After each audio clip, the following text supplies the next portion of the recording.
Wasn't the story about how God created the earth cool? Everything on the earth had a purpose, and everything was good. Pretty neat, huh? I'll have the Twiglets hop back in the living storybook, and we'll check out the days of Noah.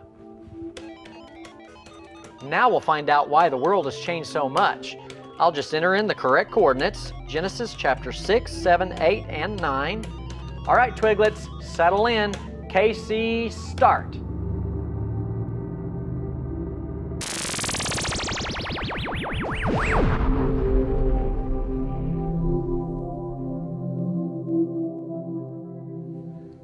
So life was great, but Adam and Eve soon disobeyed God. They had to leave the Garden of Eden and the Tree of Life. They had to work hard for their food, and things on the earth began to change. Men and women continued to make bad choices and do the things that God had warned them not to do. We learned earlier that when you disobey, you will hurt yourself and the people you love. And that is exactly what happened. Even in those days of great evil, there was one man who obeyed and loved God and always made good choices. Can you guess who it was? Noah! That's right, it was Noah. God told Noah that he was very sad that the earth had become so evil that he was going to flood the world with water and wash away all of the evil. But because Noah was a good man and served God, he and his family would be saved. So God gave Noah a plan to build a giant boat called an ark. Noah had to listen to God very carefully and obey every little detail in order for the boat to work. God told Noah to save the creatures of the earth by taking 2 of each kind of some and 7 of each kind of others into the ark, both boy and girl animals. There were even baby dinosaurs on board. Imagine that! Noah had a lot of faith in God because he was building a boat on dry land with no water around for miles. And guess what? It had never rained before. The Bible says the earth was watered by a mist that came up from the ground, and no one had ever seen one cloud or heard a clap of thunder. But Noah obeyed anyway and did exactly what God told him to do. With the help of his wife, his 3 sons, and their wives, they prepared for the coming flood in every way. The Bible says Noah was 600 years old when the flood came upon the earth. In chapter 7, verse 11 of Genesis, it says the earth quaked and the fountains of the great deep were split open. These were huge lakes of hot water under the ground. They got so hot that they exploded up through the ground and shot miles high into the sky. But remember that hot water could only go so far. As it reached higher and higher, it hit the water and ice bubble that surrounded the earth. Then the Bible says that as the bubble cracked, melted, and fell, the windows of heaven and the floodgates of the sky were opened, and all of that water came crashing to the ground. Clouds formed, thunder boomed for the first time, and lightning tore across the skies. And it rained for 40 days and 40 nights. The Bible says the water covered even the highest mountains on the earth. But Noah and his family were safe inside the ark, floating on top of the water. I wonder how Noah and his family felt. Everything they had known was gone. Everyone they knew was gone. It must have been sad, but at the same time, they were happy because God loved them and saved them. Finally, the rain stopped and the water was drying up. God told Noah and his family that it was safe to go outside the big boat.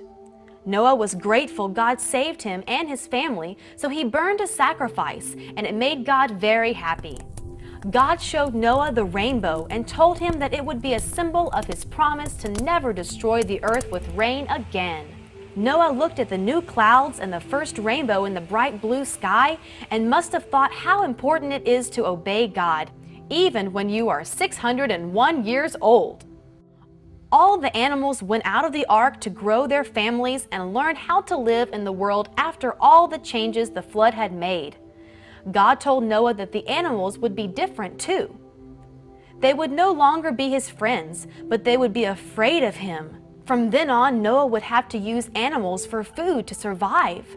Trees and plants, fruit and seeds couldn't grow as big and as lush as they once did. The baby dinosaurs that survived on the ark would be around for a while, but they would never be as big as they used to be, and many of them, over time, would not survive at all. The world was different, and they would slowly die off and become extinct. Now the world would have rainstorms with thunder and lightning. We now have many things to deal with since the flood changed our world, like earthquakes, hurricanes, and tornadoes. Even though there are scary things we have to watch out for, the important thing to know is that if we obey God, He will watch over us and protect us from harm. It's amazing that even after the flood changed the world as much as it did, the world is still so beautiful. Thank you, Lord, for your goodness.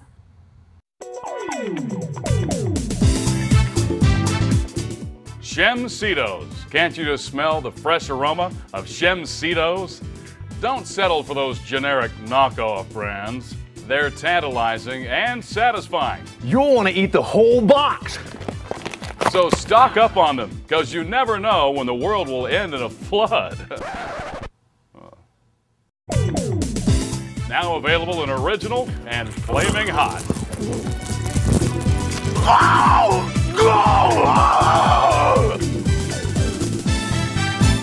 Wow, what a trip! What an awesome boat that was. KC, can you tell us more about it? Affirmative, Miss Krista. God told Noah how to build the ark. The word ark actually means box, and that's exactly what it was, a great big box. You might be thinking, how did Noah fit all of those animals in the ark? Well, the fact is that the ark was huge. It was 450 feet long, 45 feet high, and 75 feet wide. Imagine 10 train cars side by side. Stack 4 more rows of cars on top of that, and that's how tall it was. Then line 9 more cars behind each of those 4 rows, and that is how long it was. Did you know that just one train car can fit around 240 mid-sized animals like sheep?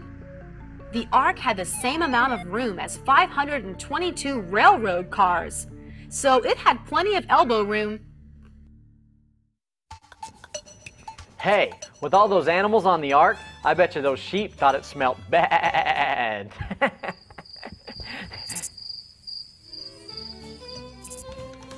That's quite a story. I guess now we know how important it is to obey God and obey your parents, even when you're 600 years old. Ephesians 6:1. Children, obey your parents in the Lord, for this is right. Honor your father and mother, so it may be well with you, and you may live long on the earth.